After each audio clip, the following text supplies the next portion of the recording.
The news day continues here on One News Now. I'm Maricel Halim. One person got injured after a scavenger threw a stone at the MRT 3 Taft Avenue station earlier today.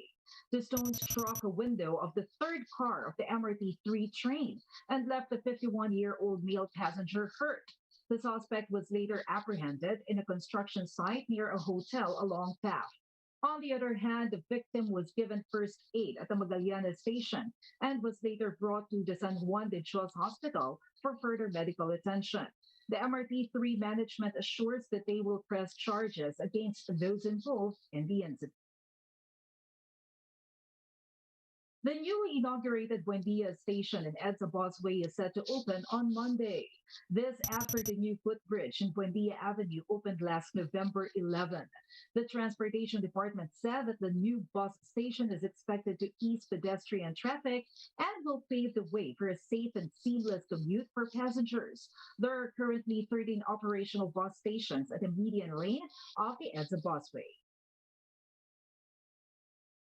Authorities seized smuggled cigarettes worth 12.4 million pesos in Zamboanga City, which they discovered after a fire hit a warehouse in a village east of the city. Personnel of the Bureau of Fire and Protection and police officers found out that the several master cases of cigarettes were among those destroyed in a warehouse fire in Barangay Divisoria. Zamboanga City Police said that a follow-up investigation with the Bureau of Customs and PIDEA led to the discovery of the smuggled cigarettes. Around 350 master cases and 62 reams of assorted brand of cigarettes were discovered in the warehouse. The Davao City government will soon roll out booster shots for its health workers. So far, around 57,000 health workers have been fully vaccinated, while 62,000 have received their first dose in the city. No definite date for the booster rollout in Davao City, but would be administered as soon as possible. The city government said they are experiencing problems in logistics, but they are hoping to administer booster shots as early as next week. The initial rollout for the booster shots of health workers was held last Wednesday. Still in Davao City, most jeepney drivers are still hesitant to ply roads despite the easing of restrictions. Gemma Bansenya tells us why.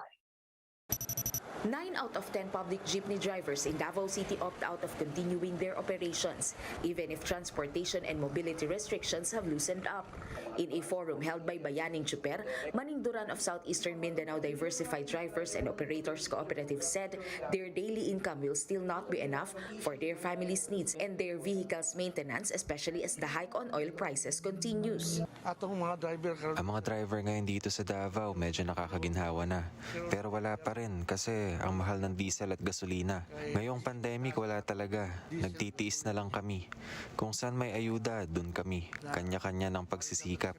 But Duran said what bothers them more is the gradual phasing out of jeepneys due to the Public Utility Vehicle Modernization Program.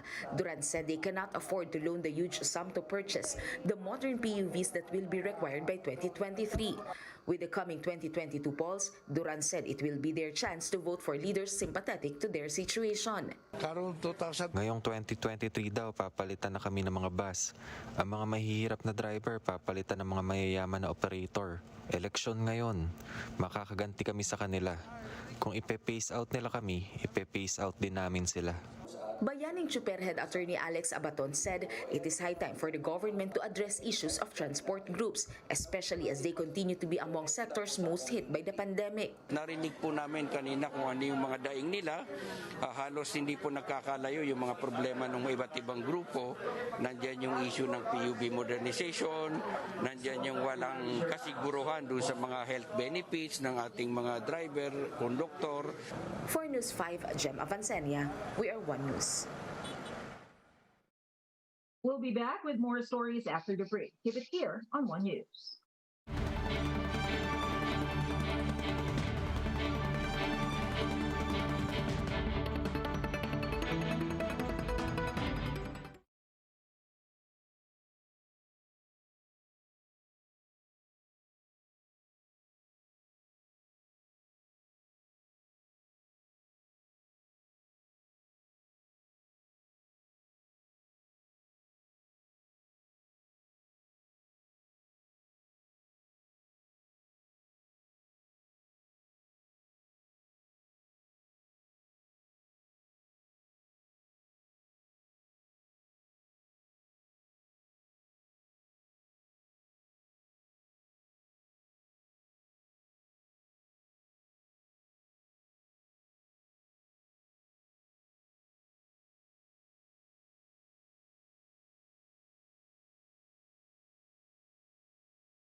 You're still watching One News Now. I'm Maricel Halili.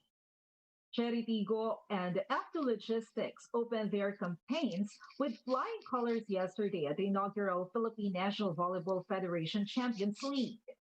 Dindin Santiago Madabat led the way with 17 points for the reigning PPL champions. She is making up for the absence of ace Jaja Santiago, who is currently playing in Japan. Cheritigo ended the game in 4 sets, trouncing the Tuguegarao Strikers. Meanwhile, the cargo movers banked on strong attacks from Cali Mao, Abi Maranyo, Mahoy Baron, and Kiana D. It was not easy though, as F2 had to dig deep in the first set, opposite the spirited California Precision Sport.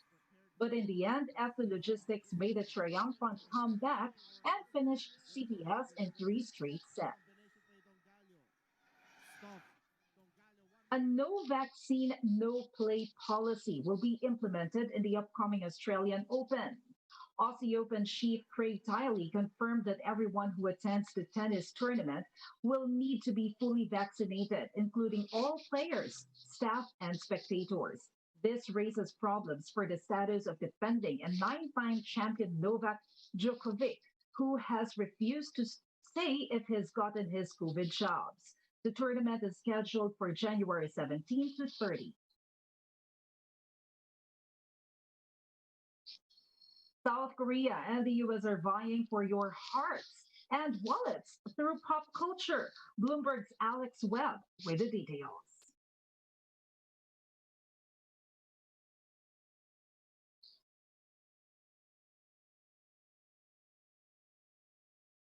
And those are the top stories of the hour. Join us later at 2 p.m. as we continue to monitor the day's biggest stories. You can also catch One News on the Signal Play app. Register for a free account now at www.signalplay.com and stream One News live anytime, anywhere. I'm Maricel Halili. Mask on, wash hands, and stay safe, Philippines. We are One News.